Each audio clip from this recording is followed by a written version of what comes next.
Hello friends, तो आज हम लीजा हांडा जी के घर पर हैं जहां पर ग्रुप कॉन्स्टलेशन चल रहा है। लीजा जी, फैमिली कॉन्स्टलेशन में आज जो पहला केस था किस रिलेटेड था? पहली चीज़ तो हम लोग सोल ग्रुप कॉन्स्टलेशन कर रहे थे। ओके। और उसमें this person comes to me and says कि ही हैज़ अ प्रॉब्लम। सबसे बड़ी प्रॉब्लम है मैं जो कुछ करना चाहता हूँ वो नहीं कर पाता हूँ। हाँ हाँ। तो भैया क्यों नहीं कर पाते?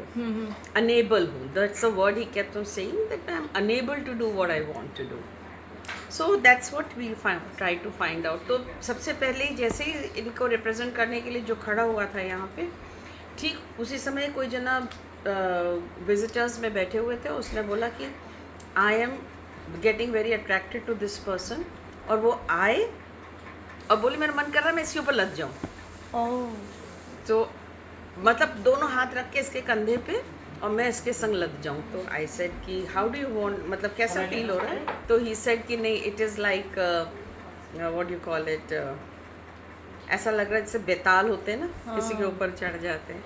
तो मैं तो समझ गई थी कि ये फॉरेन एनर्जी है या का, बट उसने बोला मैं बहुत जन्मों से इसके साथ हूँ। सो वी अंडरस्टूड कि ये कार्मिक ऑब्सेसर है।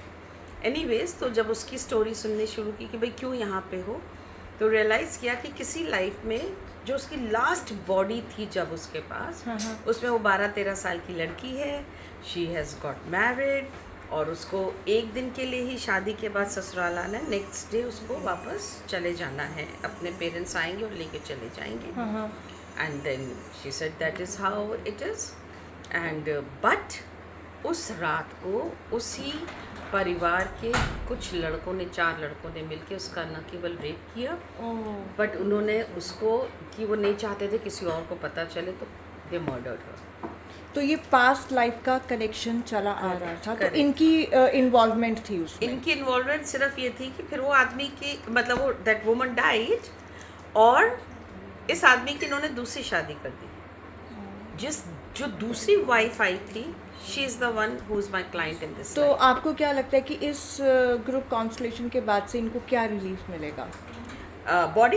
बॉडी में जो इनको प्रॉब्लम है, झंझनाहट है, उनकी अपनी एनर्जी थी नहीं, वो तो कार्मिक ऑब्सेसर था। किसी और की एनर्जी लेके आप, तो वो रिलीज हो जाएगी।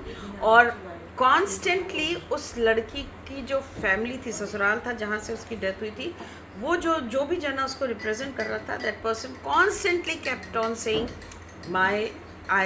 It is my inability. मुझे दिख रहा है कि मेरे परिवार के लड़के क्या कर रहे हैं, but I am not able to do anything. तो वो इनएबिलिटी जो थी वो इस लाइफ में इस लड़के ने एक्सपीरियंस की है। That's how we heal them. Thank you. आपने सुना कि लीजा हांडा ने एक केस स्टडी हमारे साथ शेयर की कि किस तरह से कोई इंसान अपनी कार्मिक कनेक्शन की वजह से इस लाइफ टाइम में आगे नहीं बढ़ पा रहे।